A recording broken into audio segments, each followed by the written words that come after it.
Hey YouTubers, it's Charlie. Really awesome news. Today is like the day that Marvel decided to remind you that it's making two really awesome movies right now. So we had some Thor stuff earlier today, now we have some Spider-Man stuff. So I'm going to play these clips and then I'm going to explain what's going on.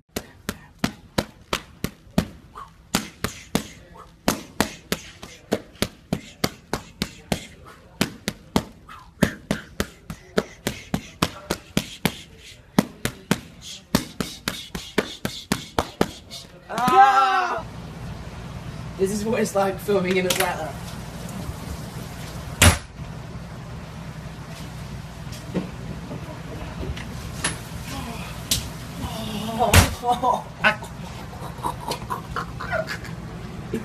Oh, it's raining cats and dogs.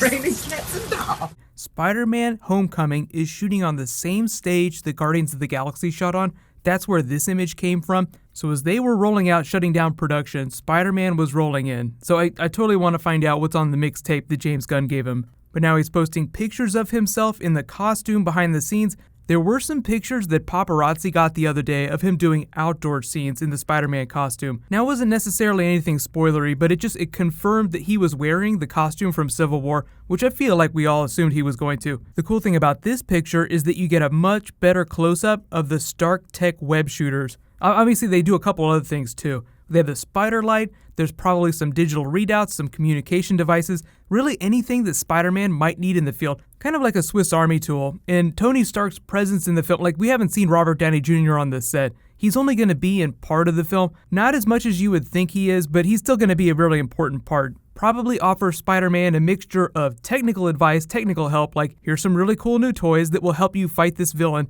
and he'll fill that Uncle Ben role, like when Spider-Man has like this crisis of conscience where he's like, I'm not sure what I'm supposed to do. How am I supposed to deal with this situation? And he can't talk to Aunt May about it because he's still trying to keep his secret from her. So Tony Stark is like the go-to where he's like, listen kid, here's my advice for you. You can imagine what kind of advice Tony Stark would give to Spider-Man. Like he's one of the best characters in the Marvel Universe at seeming like he's not taking anything seriously while he's taking like 1,000 different things really seriously inside his head all at the same time. That's usually what leads to his downfall, but that's not necessarily a Spider-Man problem. This is his first film, so we'll really just see him getting a taste of the superhero life, trying to deal with like 10 different things and high school problems at the same time. That's one of the cool things about this film, is that we've learned about a bunch of people that are being cast around his high school. We've actually seen pictures of the high school itself. So whereas most of the previous Spider-Man films, when they're at the high school, only deal with bully situations like, the Flash Thompson fight, they did that in both the Andrew Garfield Spider-Man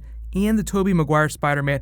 I think there's going to be a lot more of that to balance out the film because he's only like 15, 16 years old. I think he's 16 when the movie picks up. So like the typical high school joke is that like your average high school student treats regular bullshit high school problems as the biggest thing in the world. So Spider-Man has all that going on and actual biggest problems in the world going on with like real supervillains trying to do really terrible things. So I would expect a lot more high school comedy, less tropey characters, like less of that Flash Thompson type stuff going on. Flash Thompson might still be in the movie. This is the actual high school bully of the film, so I would expect him to be portrayed in a more well-rounded way. Like he won't just be a caricature for Peter Parker to take down.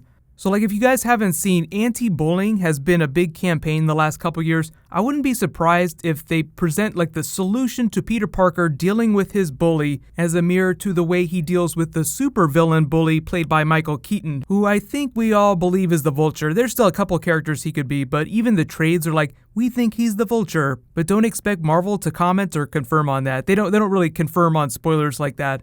But, typically, like, the arc you would see in a movie like this is that Peter Parker's in high school, just, trying to be a normal kid. Then he gets into a superhero situation, tries to do some good, gets his ass handed to him, learns a lesson, gets some help from Tony Stark, defeats the villain, and then Circle of Life, he goes back to high school after he's defeated the supervillain and uses the lesson that he's learned to deal with the bully at school. So they'll be filming the movie for a while longer. I'm expecting them to come to Comic-Con briefly, but I don't know if they're going to show any footage off. Guardians of the Galaxy is the only Marvel panel that they've announced. What they'll probably do, typically they don't announce everything they're going to do because they don't know who they're going to bring. It's really last minute for them. So like the Guardians of the Galaxy panel will be the main attraction, then they'll piggyback a couple other movies on that. So expect some Doctor Strange just because that movie's coming out so soon, and expect some Spider-Man. Sony's largely footing the bill for Spider-Man, but I think that Marvel is going to do everything it can to help market the film, so that would include a special appearance by Spider-Man at their big Marvel Comic-Con panel. So do not be surprised if Tom Holland makes a special appearance, but I'll totally do like a Spider-Man Comic-Con video if they actually announce something that they're bringing. It's just that I'm not expecting them to show off footage this early.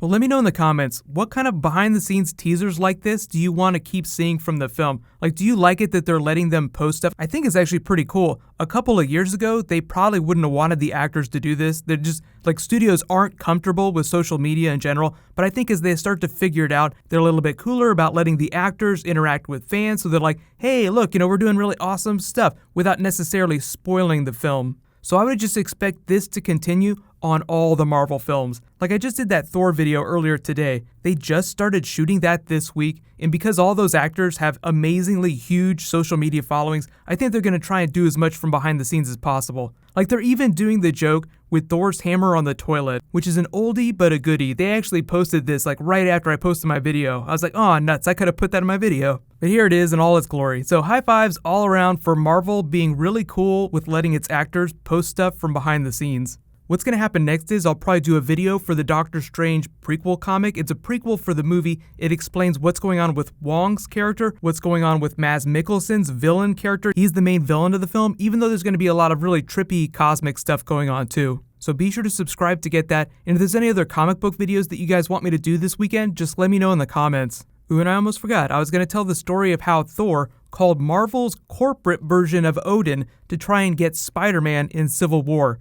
So what was happening is before they were getting ready to cast Spider-Man, or as they were getting ready to start doing that, Tom Holland was shooting another movie with Chris Hemsworth at the time. So he asked him, knowing that he's Thor, he's like, hey man, can you put in a good word for me? So he called the president of the studio, Kevin Feige's boss. Like Kevin Feige is the guy that's in charge of all the Marvel movies, but he has a boss, and that boss has a boss too. So every boss has a boss, but Chris Hemsworth called Kevin Feige's boss to put in a good word for Tom Holland. So that definitely helped, but then on top of that, when he went to the audition, Tom Holland was talking to the Russos, and he was like, hey, I'm actually pretty acrobatic. I can do backflips. I can do some Spider-Man moves. Should I do that in my audition? And typically people are like, no, do not try and kill yourself in this audition. This is more of an acting thing. You don't need to do backflips. We have stunt people for that.